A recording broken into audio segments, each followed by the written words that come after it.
जय हिंद बच्चों class 12 integration NCERT exercise 7.4 का एक क्वेश्चन देखते हैं। क्वेश्चन नंबर 18, ये बहुत इंपॉर्टेंट क्वेश्चन है।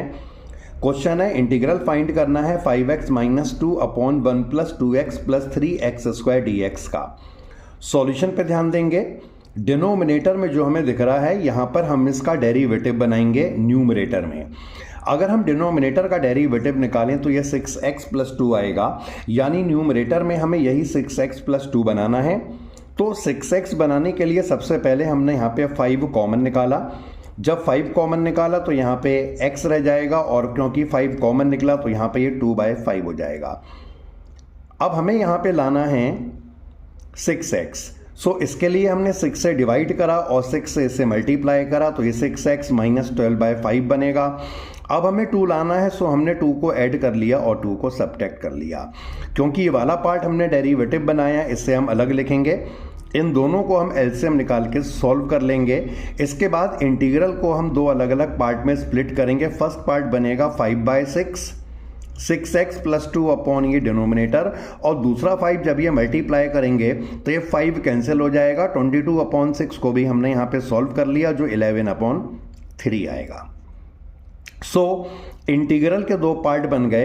पहले वाले पार्ट में इसका पूरा डेरिवेटिव न्यूमरेटर में बन रहा है, और दूसरे वाले पार्ट में यहाँ पे केवल कांस्टेंट रह गया जिसे हमने इंटीग्रल के बाहर निकाला।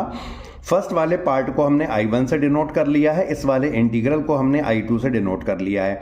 दोनों इंटीग्रल को हम अलग अलग सॉल्व करेंगे। सबसे पहले हम I1 इंटीग्रल को सॉल्व कर रहे हैं, क्योंकि हमने यहाँ पे डिनोमिनेटर का पूरा डेरिवेटिव ऊपर बनाया था।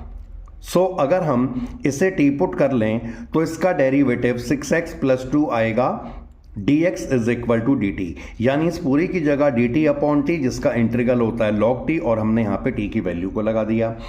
I2 इंटीग्रल में हम क्या करेंगे, 3x² + 2x + 1, यहाँ पर हम इसे परफेक्ट स्क्वायर की फॉर्म में चेंज करेंगे, जिसके लिए हमने 3 को कॉमन निकाला।